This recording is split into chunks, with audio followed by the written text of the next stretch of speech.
السلام علیکم. نعرے تکبیر، نعرے رسالت، نعرے حیدری، نعرے بھٹو. واہ واہ واہ. میں آپ سب کو سلام پیش کرتا ہوں، سلام پیش کرتا ہوں. آج میں بہت خوشی محسوس کر رہا ہوں، بہت خوشی محسوس کر رہا ہوں کہ میں آپ سب کے درمیان میں ہوں. اسی سرزمین پہ، اسی جگہ سے آپ سے مخاطب ہوں جہاں 1974 میں قائد عوام شہید ذوالفقار علی بھٹو نے جلسہ عام سے خطاب کیا.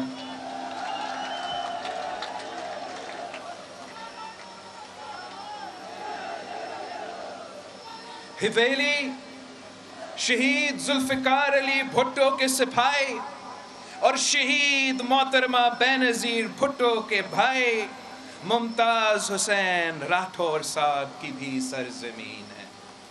اور جیسے قائد عوام و شہید محترمہ بینظیر بھٹو کو نامکمل مشن کو مکمل کر کے میں آپ کے پاس پہنچا ہوں، ویسے ہی فیصل راٹھور صاحب اپنے برو کا نامکمل مشن مکمل کرنے کے لیے ہمارے ساتھ شانہ بشانہ کھڑے ہیں.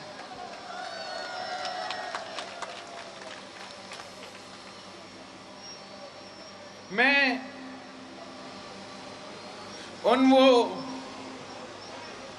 وہ میڈیا کے ترجمانکار جو ہوتے ہیں جو پاکستان پیپلز پارٹی کا فاتحہ بڑا جلدی سنائی دیتے ہیں، پاکستان پیپلز پارٹی کا ختم ہونے کے دعویٰ کرتے ہیں، میں ان کے نظر تھوڑا سا ذرا حویلی کی طرف دھیان دلانا چاہ رہا ہوں. آپ حویلی کی سرزمین کو دیکھیں، یہاں کے نوجوان دیکھیں، یہاں کے خواتین کا جذبہ دیکھیں جو نہ صرف یہاں بیٹھی ہیں مگر وہاں دور دور اوپر پہاڑ کے اوپر بیٹھی ہیں. یہاں کے بزرگوں کو دیکھیں، یہاں کے نوجوانوں کو دیکھیں. آج تک ہر کوئی پکار کے کہہ رہے ہیں کہ زندہ ہے بھٹو، زندہ ہے بھٹو، زندہ ہے بھٹو. جب تک ہمارے کشمیری بھائی بہنوں میرے ساتھ کھڑے ہیں، جب تک ایک بھی چیالہ ان پہاڑوں پہ کھڑے ہو کر قائد عوام کا نعرہ لگا رہا ہے، تب تک کوئی پاکستان پیپلز پارٹی کو ختم نہیں کر سکتا. اس خطے کے عوام نے 3 نسلوں سے اس خاندان کے ساتھ اور اس جماعت کے ساتھ دیا ہے، اور اس جماعت نے بھی 3 نسلوں سے اس خطے کے اور اس خطے کے عوام کے ساتھ دیا ہے. ہم آپ کے خوشی میں آپ کے ساتھ ہیں اور ہم آپ کے دکھ میں آپ کے ساتھ ہیں. ویسے ہی آپ ہماری خوشی میں ہمارے ساتھ ہیں اور آپ ہمارے دکھ میں ہمارے ساتھ ہیں. آپ نے کشمیر کے عوام کی جدوجہد 3 نسلوں سے لڑے ہیں. آپ نے اس قائد عوام کو بھی دیکھا ہے، اس قائد عوام کو بھی دیکھا ہے جس نے کشمیر کا لڑائی ہر سطح پہ لڑا. وہ قائد عوام شہید ذوالفقار علی بھٹو جو اقوام متحدہ ہو، پاکستان کے سرزمین ہو، بھارت کے سرزمین ہو، وہ کشمیریوں کے لیے آواز اٹھاتا تھا، کشمیریوں کا حقوق کے لیے آواز اٹھاتا تھا، کشمیریوں کے مستقبل کے لیے جد و جہد خود چلاتا تھا. وہ قائد عوام جس نے ہمیں سکھایا تھا، جس نے ہمیں بتایا تھا کہ اگر ہمیں 1000 سال جنگ لڑنا پڑے تو ہم 1000 سال جنگ لڑیں گے اپنے کشمیری بہن بھائیوں کے لیے. وہ قائد عوام جس نے پاکستان کو اٹامک بم کا تحفہ دیا، وہ قائد عوام جو OIC کانفرنس کا چیئرمین تھا، پوری مسلم امہ کو پاکستان میں بٹھا کر کشمیر کو اس کا ذکر ہوا، وہ قائد عوام جس نے ہر غریب کو آواز دیا، ہر مزدور کو حقوق کا تحفظ پہنچایا، غریب کسان کو زمین کا مالک بنایا، وہ قائد عوام تھا، وہ قائد عوام تھا جو جب سٹرائک کا کال دیتا تھا، جب کشمیر ایشو پر سٹرائک کا کال دیتا تھا تو مظفر آباد بھی بند ہوتا تھا تو سری نگر بھی بند ہو جاتا تھا۔ وہ قائد عوام تھا جس کی بیٹی نے ہمیں سکھائی تھی کہ جہاں ہمارے کشمیری بہن بھائیوں کا پسینہ گرے گا وہاں پاکستان پیپلز پارٹی کا جیالہ کا خون گرے گا۔ وہ شہید محترمہ بینظیر بھٹو، وہ شہید محترمہ بینظیر بھٹو جس نے کشمیری عوام کے لیے ہر جگہ آواز اٹھائی تھی، وہ شہید محترمہ بینظیر بھٹو جنہوں نے ایک دن کے لیے اپنا کشمیری بھائیوں کے ساتھ نہیں چھوڑا تھا، اور میں فخر کے ساتھ کہہ سکتا ہوں کہ میرے کشمیری بھائیوں نے بھی ایک دن کے لیے اپنا بہن کا ساتھ نہیں چھوڑا تھا۔ شہید محترمہ بینظیر بھٹو اپنا زمین کے لیے، اپنے ملک کے لیے، جمہوریت کے لیے قربانی بھی دی تھی، اپنی زندگی میں اپنے عوام کی خدمت کرتی رہی۔ شہید محترمہ بینظیر بھٹو کے لیے تو مشہور تھا کہ بے نظیر آئے گی روزگار لائے گی، بے نظیر آئے گی۔ وہ اس لیے کہ شہید بی بی نہ صرف ہمارے نوجوان کو روزگار دلواتی تھی، شہید بی بی تو ہمارے عورتوں کو بھی روزگار دلواتی تھی۔ شہید محترمہ بینظیر بھٹو ہر پاکستانی کے لیے ماں تھی، اور اب ہمارا بدقسمتی دیکھے، اب ہمارا بدقسمتی دیکھے کہ پاکستان کا وزیر اعظم ایک کٹپٹلی ہے،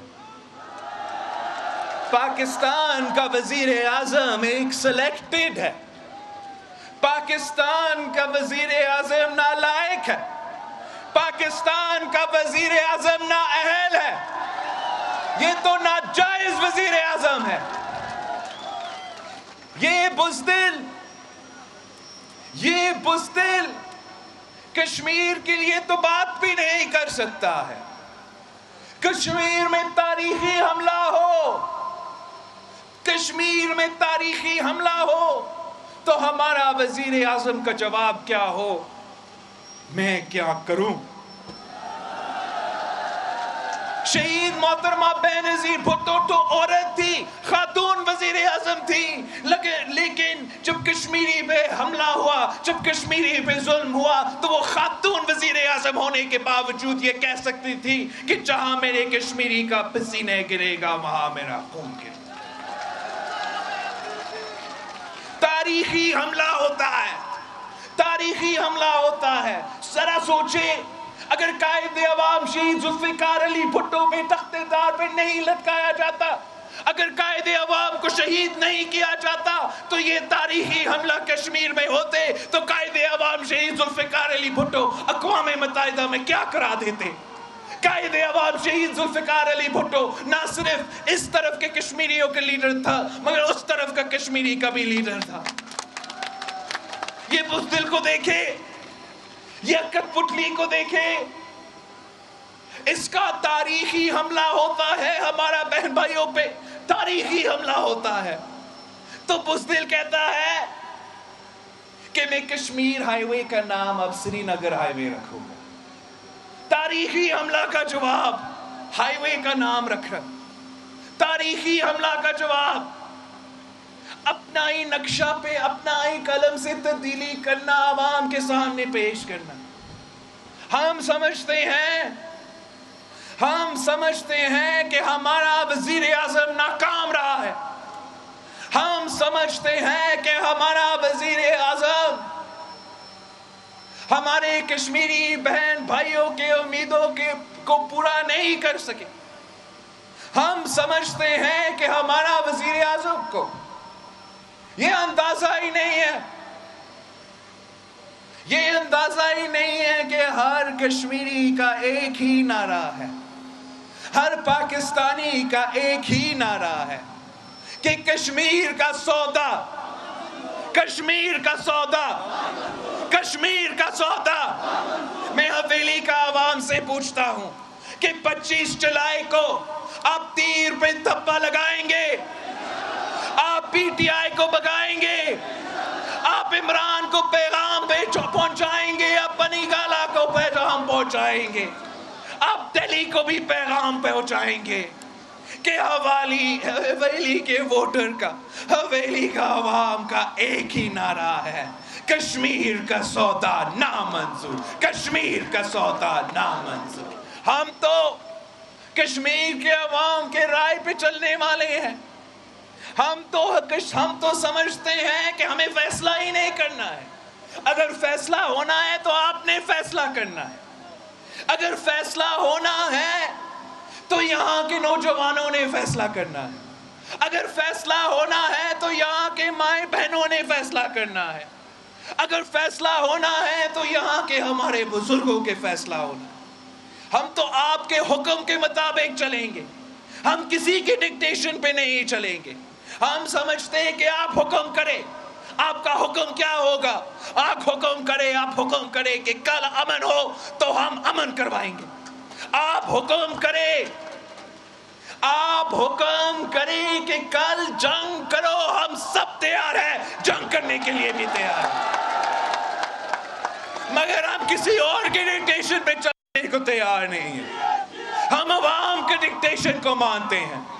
ہم کشمیری عوام کے ڈکٹیشن کو مانیں گے، کسی اور کا ڈکٹیشن کو نہیں مانیں گے. ہم تو دہلی کا ڈکٹیشن بالکل ہی نہیں مانتے ہیں، اور بڑے عزت کے ساتھ ہم اسلام آباد کی ڈکٹیشن بھی نہیں مانتے ہیں. اگر مانتے ہیں تو آپ کے مانتے ہیں، اگر مانتے ہیں تو ہمارے کشمیری بہن بھائیوں کا مانتے ہیں. ہم نے ہمیشہ پاکستان پیپلز پارٹی نے ہمیشہ یہ سوچ رکھا ہے. جب قائد عوام شہید ذوالفقار علی بھٹو نے نعرہ لگایا تھا کہ ہمارا نعرہ سب پہ بھاری رائے شماری، رائے شماری، تو یہ نعرہ پورا کشمیر کے لیے پاپولر تھا. مگر اس کا بنیاد، اس کا سوچ، اس کا فلسفہ یہی ہے کہ اگر حکم چلے گا تو کشمیری عوام کا حکم چلے گا، کسی اور کا حکم نہیں چلے گا.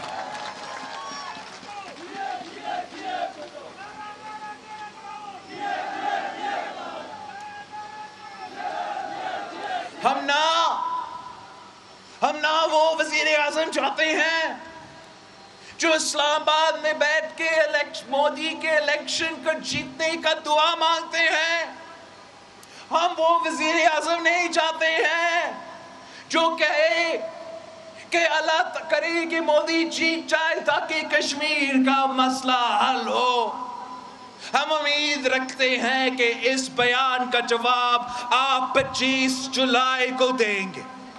ہم امید رکھتے ہیں کہ جیسے یہ وزیر اعظم مشرف کا پولنگ ایجنٹ تھا، ویسے یہ وزیر اعظم مودی کی پولنگ ایجنٹ تھا. آپ نے اس کو جواب دینا ہے، آپ نے اس کو سنانا ہے. آپ کا یہ سارا سوچ ہو سکتا تھا، بزدل کا یہ سوچ ہو سکتا تھا، کٹ پتلی کا یہ رائے ہو سکتا تھا، مگر حویلی کے عوام مودی کے لیے ووٹ نہیں مانگتے.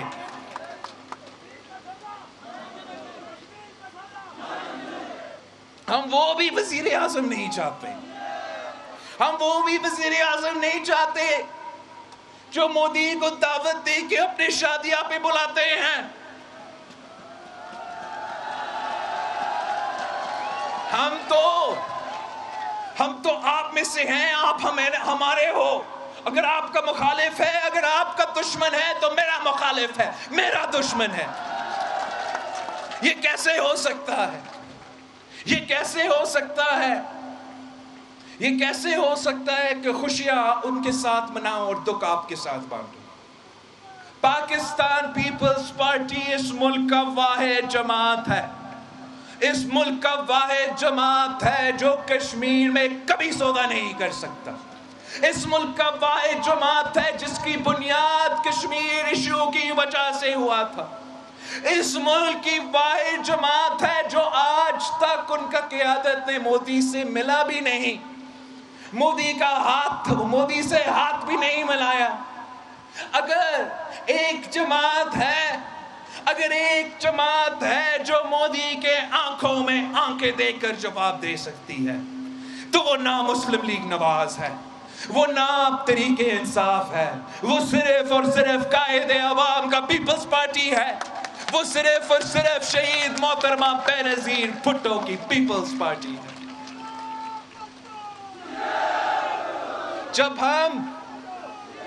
جب ہم کشمیر کا سودا کی بات کرتے ہیں تو ہم کشمیر کا انٹیگریٹی کا بھی دفاع کرنا چاہتے ہیں، ہم یونائٹڈ نیشنز ریزولوشن پہ بھی یقین رکھتے ہیں، ہم تو مقبوضہ کشمیر میں رہنے والے ہمارے بھائی بہنوں کے ساتھ ہر ظلم پہ ان کے ساتھ شانہ بشانہ کھڑے ہیں، لیکن اگر ہم نے سودا روکنا ہے تو آزاد کشمیر میں رہنے والوں کے حقوق کا سودا بھی روکنا پڑے گا، آزاد کشمیر میں رہنے والوں کے حقوق کا ڈاکہ جو ہو رہا ہے اس کو بھی روکنا پڑے گا۔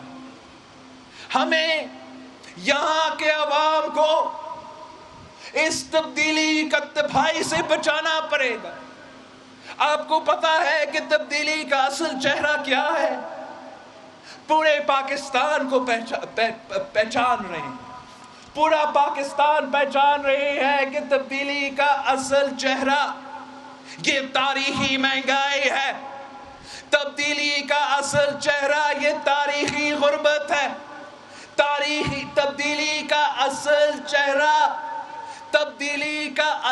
چہرہ یہ تاریخی بے روزگاری ہے۔ اور اگر کوئی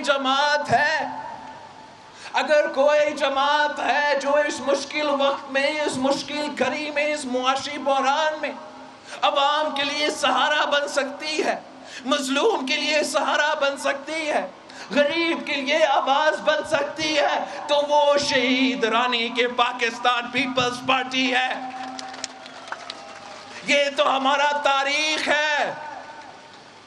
آپ نون لیگ سے پوچھیں، آپ پی ٹی آئی سے پوچھیں، آپ ان سے تو نہ پوچھیں، آپ یہاں کے پولیس آفیسر سے پوچھیں، آپ یہاں کے پروفیسر سے، یہاں پیچھے آپ کا کالج ہے، ادھر سے پروفیسر سے پوچھیں، ٹیچر سے پوچھیں، ڈاکٹر سے پوچھیں، نرسز سے پوچھیں، آپ ان سے پوچھیں کہ آپ نے نون لیگ کا دور بھی دیکھا ہے، آپ نے عمران کی تبدیلی بھی بھگتا ہے، کس کے دور میں آپ کے تنخواہ میں سب سے زیادہ اضافہ ہوا؟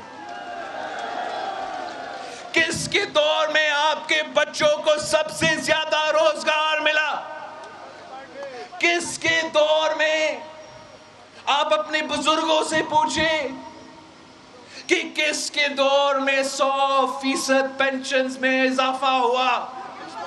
وہ صرف اور صرف پیپلز پارٹی۔ آپ تو ان سپاہیوں سے پوچھیں، ان فوجی آفیسرز کے پوچھیں جو 2008 سے لے کے 2013 تک ہمارا سرحدوں کا بھی دفاع کرتے تھے، دہشت گردوں سے بھی لڑتے تھے۔ آپ ان سے پوچھیں کیا عامر مشرف نے آپ کے تنخواہ میں اضافہ کیا؟ کیا میاں صاحب نے آپ کے تنخواہ میں اضافہ کیا؟ کیا تبدیلی سرکار نے آپ کے تنخواہ میں اضافہ کیا؟ ان کا جواب ہوگا نہیں نہیں نہیں۔ اگر اضافہ ہوا تو زرداری صاحب نے کیا، اگر اضافہ ہوا تو بھٹو کی پارٹی نے کیا، اگر اضافہ ہوا تو پاکستان پیپلز پارٹی نے کرنا ہے۔ اور ایسا کوئی معمولی اضافہ نہیں۔ ہمارے دور میں ہم نے سپاہیوں کی تنخواہ میں 175% اضافہ کیا، اور وہ اس لیے کہ آج بھی مہنگائی ہے, آج بھی معاشی بحران ہے, تو تب بھی مہنگائی تھا, تب بھی معاشی بحران تھا, مگر پاکستان پیپلز پارٹی عوامی جماعت ہے. پاکستان پیپلز پارٹی عوام کو لاوارث نہیں چھوڑ سکتے ہیں. اس مشکل معاشی حالات میں پورا کا پورا پاکستان کی معیشت, پاکستان کی ریاست ان بزرگ پینشنر کے ساتھ کھڑا تھا, ان تنخواہ دار طبقہ کے ساتھ کھڑا تھا, اور انشاءاللہ تعالی آپ حکومت بنائے, 25 جولائی کو فیصل راٹور صاحب کو بھاری اکثریت سے منتخب کروائے. مجھے بھاری اکثریت دلوا دے, انشاءاللہ تعالی میں جیالہ وزیر اعظم منتخب کروں گا, اور ہمارا پہلا کام یہ ہوگا, ہمارا پہلے کام یہ ہوگا, آپ ہر ٹیچر کو کہیں, آپ ہر ڈاکٹر کو کہیں, ہر نرس کو کہیں, ان پولیس آفیسرز کو کہیں کہ پاکستان پیپلز پارٹی کا پہلا دن, پہلا کام یہ ہوگا کہ تنخواہ میں اضافہ ہوگا, پینشن میں اضافہ ہوگا, اور نوجوانوں کے لیے روزگار ہوگا. ہم سمجھتے ہیں کہ جب ہم غریب کے ساتھ دیتے ہیں, ہم عام آدمی کے ساتھ دیتے ہیں, آپ کے ہاتھ میں پیسہ دلواتے ہیں, آپ کے جیب میں پیسہ دلواتے ہیں, تو اس طریقے سے پورا کام, پورا معیشت اٹھ کھڑا ہو سکتا ہے. ہم نے یہ دیکھا جب پوری دنیا میں فائنینشل ریسیشن تھی, پوری دنیا میں فائنینشل ریسیشن تھی, ہم نے کوئی ٹیکس ایمنسٹی نہیں اناؤنس کیا, ہم نے کوئی کنسٹرکشن پیکیج نہیں اناؤنس کیا, ہم نے بڑے بڑے بزنسز کے لیے کوئی اعلانات نہیں کیے, ہم نے بے نظیر انکم سپورٹ پروگرام کا اعلان کیا. ہم نے بے نظیر انکم سپورٹ پروگرام کے تھرو یہ انشور کیا کہ تاریخ میں سب سے برا معاشی بحران ہو تو پاکستان کی ریاست کی طرف سے اس ملک کے غریب ترین عورتوں کے گھر میں پیسہ ہوگا. یہ صرف اور صرف پاکستان پیپلز پارٹی کر سکتی ہے. نقل کرنے کے لیے بھی عقل کی ضرورت ہوتا ہے, اور یہ جو آج کل احساس کہتے ہیں نا, ان کو کوئی احساس نہیں. ان کو یہ تو پتہ ہی نہیں ہے. میں ابھی بجٹ سیشن سے واپس آیا ہوں, اس پورا بجٹ بک کو پڑھا ہوں, اس میں کہیں احساس کا ذکر ہی نہیں ہے. اگر ذکر ہے تو بے نظیر انکم سپورٹ پروگرام کی ذکر ہے. آپ نام جو بھی رکھے, اس ملک کی غریب ترین عورتیں جانتے ہیں کہ یہ شہید بی بی کا منصوبہ ہے, یہ بے نظیر انکم سپورٹ پروگرام کی منصوبہ ہے. یہ تو عجیب وزیر اعظم ہے, ہر کسی کا منصوبہ پہ اپنا نام لگا کے اپنانا چاہ رہا ہے. یہ تو بے نظیر انکم سپورٹ پروگرام کے ساتھ بھی یہی کر رہا ہے. آپ ذرا سوچیں, لیکن یہ وہ بے نظیر انکم سپورٹ پروگرام نے پہلے بھی دوسروں نے کوشش کی, اب یہ بھی کر رہا ہے. بٹ یہ تو پہلا وزیر اعظم ہوگا, یہ پہلا وزیر اعظم ہوگا جو نہ صرف ہمارے منصوبے پہ اپنا تختیہ لگاتے ہیں, مگر ہمارا فارن پالیسی کے منصوبے بھی, پاکستان پیپلز پارٹی کے دور کی جو فارن پالیسی کے کامیابیاں ہیں, ان کو بھی چوری کرنے کی کوشش کر رہے ہیں. آپ آج کل یہ شور آپ سن رہے ہوں گے کہ بیسز نہیں دیں گے, یو ایس کو بیس نہیں دے گا, امریکہ کو کوئی بیس نہیں ملے گا. وزیر اعظم نے بڑا سٹینڈ لے لیا, وہ امریکہ کو بیسز نہیں دلوائے گا. میں آپ کو سچ بتاؤں, کسی نے اس سے پوچھا بھی نہیں ہے, کسی نے اس کو فون کال تک نہیں کروایا ہے ابھی تک, کسی نے اس سے بیس مانگا بھی نہیں ہے. یہ مفت میں کہہ رہا ہے میں نہیں دوں گا. میں ایک اور آپ کو سچ بتاؤں کہ جس صدر کے لیے, جس مشرف کے لیے یہ صاحب پولنگ ایجنٹ تھا نا, اسی مشرف نے ان کو بیسز دلوائے تھے. اور آپ کو پتا ہے کہ ان بیسز کو بند کس نے کروائے تھے؟ امریکہ کے بیسز کو پاکستان میں بند